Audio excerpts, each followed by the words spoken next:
bem com vocês? Hoje nós vamos falar sobre o Império Russo e sobre a Revolução Russa. Esse conteúdo está na página 115 do livro didático de vocês. Rússia e Revolução Russa. Por que a gente vai falar sobre isso? Primeiro, porque está dentro do conteúdo programático de vocês, né? Está no livro didático de vocês, página 115 a 119. É um conteúdo do 9º ano, então a gente vai falar sobre isso por conta dessas razões. E segundo, porque os eventos que aconteceram na Rússia vão impactar, né, o mundo inteiro e toda a organização política do mundo. Então, a gente vai começar a falar um pouco sobre a Rússia. E como se formou esse país, né? A formação da Rússia, ela remonta ao período pré-histórico, em que os povos começaram a se fixar nessa região, né? Dentre esses povos, nós vamos ter os povos eslavos, que formaram primeiro tribos e depois principados. Não chegavam a ser estados-nações, tá? Eram pequenos reinos, né? Que não tinham uma autonomia e uma importância de estado-nação. Por que eles demoraram algum tempo para se formar enquanto Estado, enquanto país? Porque existiram nesse período vários povos que entravam em conflitos com esses principados, né? Entre eles os mongóis, os germânicos, e isso dificultava a sua integração enquanto Estado-nação. No século XV, o Ivan IV, o Terrível, unificou os principados, fortalecendo o Estado e estabeleceu as bases de um governo supremo dos czares. O que eram czares? Eram os imperadores, ou rei, né? Um governo monarca da Rússia. Em 1721, Pedro I o Grande foi proclamado o czar de todas as Rússias, dando origem a este Império Russo. Entre os séculos XV e XVIII, enquanto os países europeus como Portugal, Espanha, Inglaterra, França, Países Baixos, realizavam a expansão marítima para a América, né, para a África, o Império Russo se expandia a leste, em direção à Ásia, né? Ele expandiu consideravelmente nesses séculos, né, formando o maior país em extensão territorial do mundo, com terras na Europa e na Ásia. É importante vocês fazerem uma comparação, só para nível de comparação, a Rússia, hoje, com 17 milhões de quilômetros quadrados, tem uma área maior do que a área de Plutão, né? Eu falei isso para vocês na aula passada. E na época da União Soviética, a área russa chegou a cerca de 22 milhões de quilômetros quadrados. Então, é um território muito significativo. Se vocês forem ver aqui, ó, nesse mapa, mostra um pouco desse crescimento do Império Russo, né? Primeiro, essa era a primeira área, quando o Império se formou, em 1581. Depois, em laranja, 1619, ele já tinha todo esse tamanho, né? E 1689, ele já tinha toda essa expansão.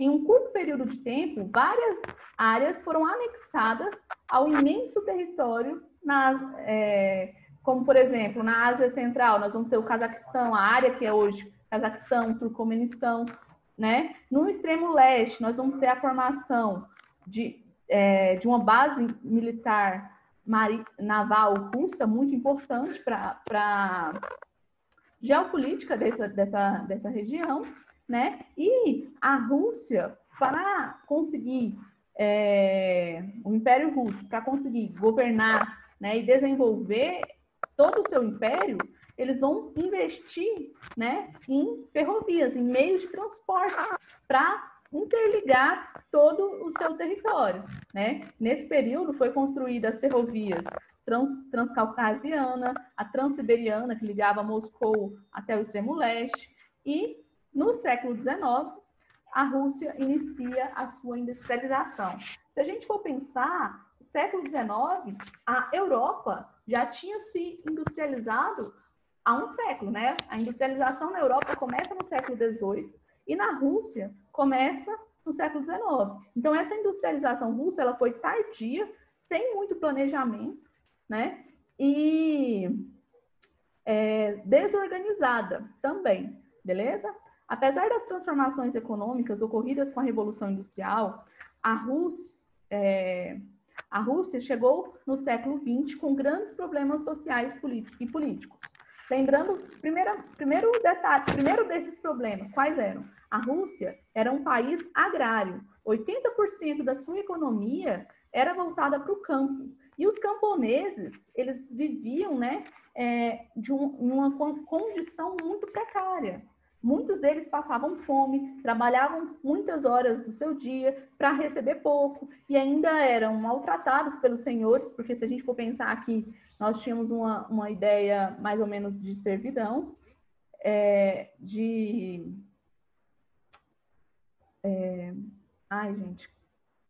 Idade Média, né? Então, tinha os senhores feudais e feudos, né? Mas, assim, não com as mesmas características da Europa, mas os camponeses, eles sofriam muito nesse período, passavam fome, muitas dificuldades, e isso gerava insatisfação. E as indústrias que foram surgindo também, nessas indústrias, os trabalhadores industriais também passavam por dificuldades, trabalhavam várias horas por dia, né? Eram mal remunerados, pagavam altos impostos. Então, todos esses processos vão gerar insatisfação popular. E essas insatisfações populares vai culminar no que a gente conhece como Revolução Russa ou Revoluções Russas. Por que a gente fala em revoluções? Porque nós vamos ter a Revolução de Fevereiro ou Março e a Revolução de Outubro ou Novembro. Vocês sabem por que existem essa diferença entre Revolução de Fevereiro, Março e Outubro, Novembro? Alguém sabe me explicar o porquê? Professora, eu não sei direito, mas eu acho que a Revolução de Fevereiro foi dos mencheviques e a Revolução de Outubro foi dos bolcheviques. Eu sei que vocês estudaram esse conteúdo no primeiro bimestre, né, com o professor de história de vocês. Então, vocês são mais craques impossíveis. Mas o que eu estava falando era da questão assim, ó. Em alguns livros, vocês vão ver falando de Revolução de Fevereiro. Em outros livros, vocês vão ver falando de Revolução de Março. Por que existe essa diferença entre Revolução de Fevereiro e Revolução de Março? Por conta do calendário. O calendário era diferente, exatamente. Tinha um calendário juliano e gregoriano. E aí dava essa diferença, tá? Então, se você vê Revolução de Março e Revolução de Fevereiro, você tem que saber que é a mesma revolução. O que muda é o calendário que está sendo olhado, né? Professora. Oi. Para a gente, qual que é o certo? É outubro, março, fevereiro? Qual que é o certo? No livro de vocês... Pro nosso calendário. No livro de vocês, quem tá com o livro aí? Olha aí para mim. Eu acho que tá março, tá? Deixa eu olhar aqui.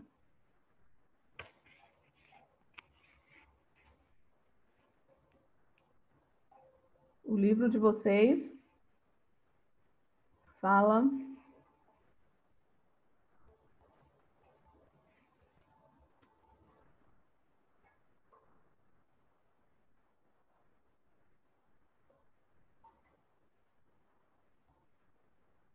O livro de vocês fala março e fala em outubro. Então, vai existir essa dualidade, beleza?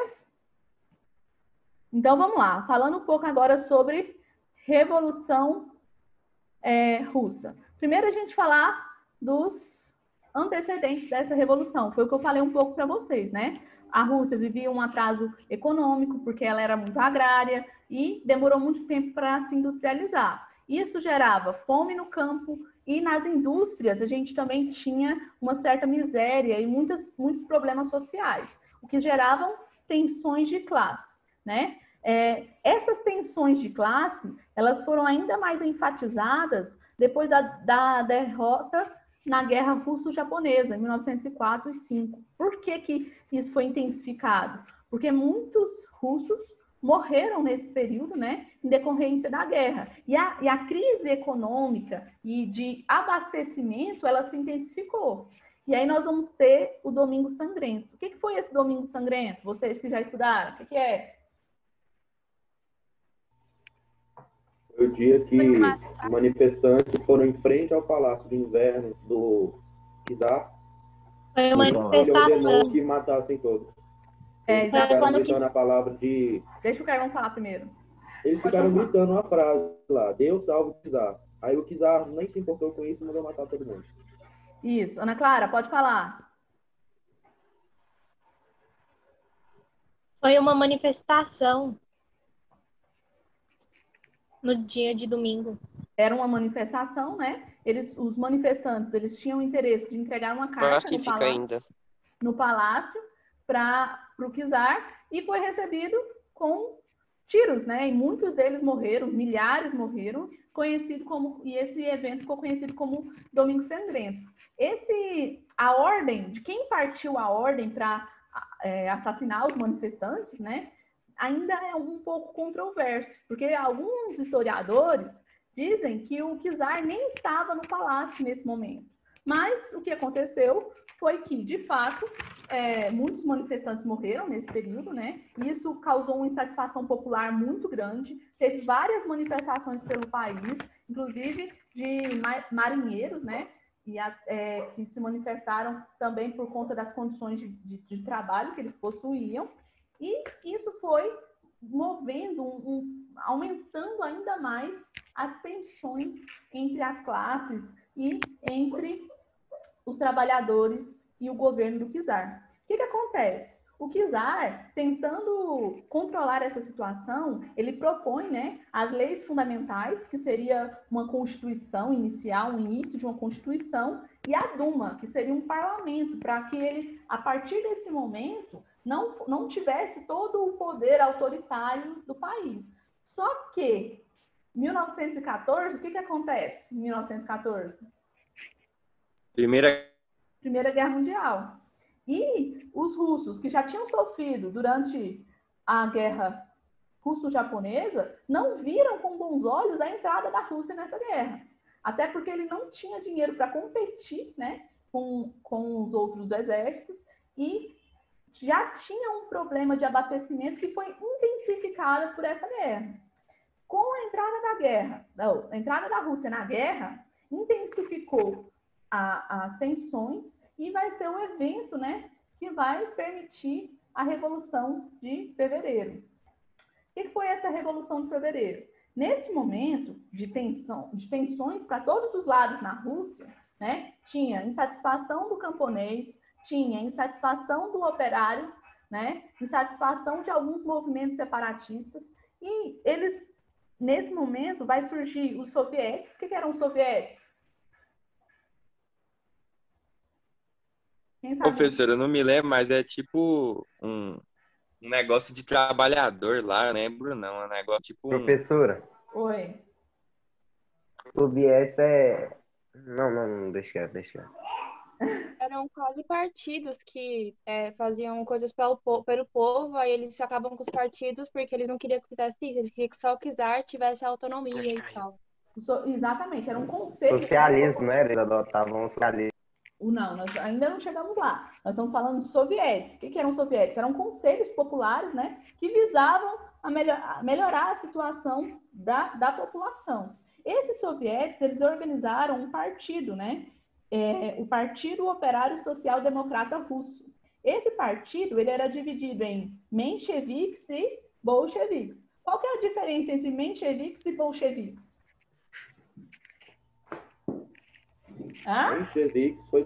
Os mencheviques, eles eram mais moderados. Eles acreditavam que primeiro deveria ser instaurado um regime capitalista para desenvolver a economia da Rússia e somente depois disso o proletariado assumiria o poder.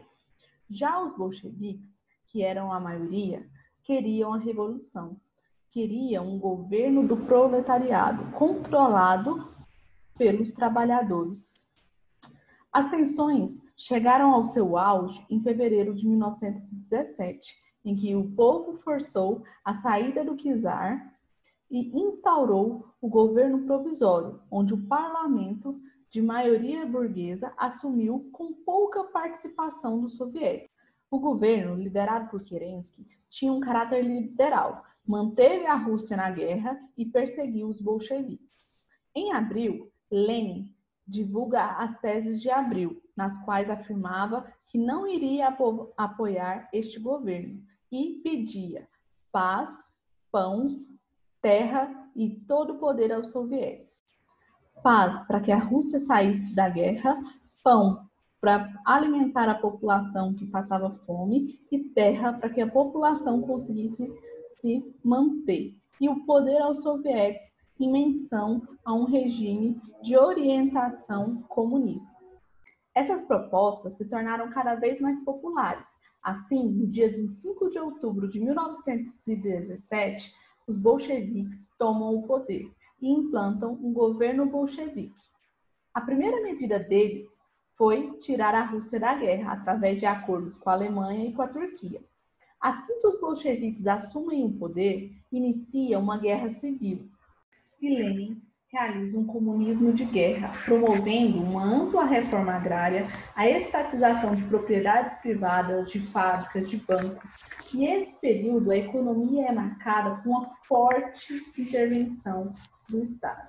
O conflito foi marcado pelo Exército Branco, que eram os opositores ao governo, monarquistas, capitalistas, que não queriam um governo bolchevique. E o Exército Vermelho, composto pelo governo, que queria se autoafirmar no poder e acabar com as manifestações. Além desses dois, tinham também camponeses, que lutavam pelos seus direitos, e movimentos anarquistas e separatistas. Então, esse período foi marcado por intensos conflitos na Rússia, que gerou mais de 4 milhões de mortes, tanto de fome, por conta da falta de abastecimento, quanto pelos conflitos em si, gerando, assim, muitos problemas econômicos, impactando o início desse governo. Em 1921, os bolcheviques conseguem derrotar o Exército Branco e fundam a União Soviética. Então é isso, pessoal. Essa foi nossa aula de hoje. Nós falamos um pouco sobre a formação do Império e sobre a Revolução Russa, até a formação da União Soviética. Nós falaremos mais sobre isso na próxima aula, que vai acontecer no dia 27, na quinta-feira, Então, se você está vendo esse vídeo depois, já aconteceu. Mas eu espero que vocês gostem. Se tiver qualquer dúvida, interaja no fórum do GR8. Não esqueça de fazer a atividade dessa quinzena, E nos vemos em breve.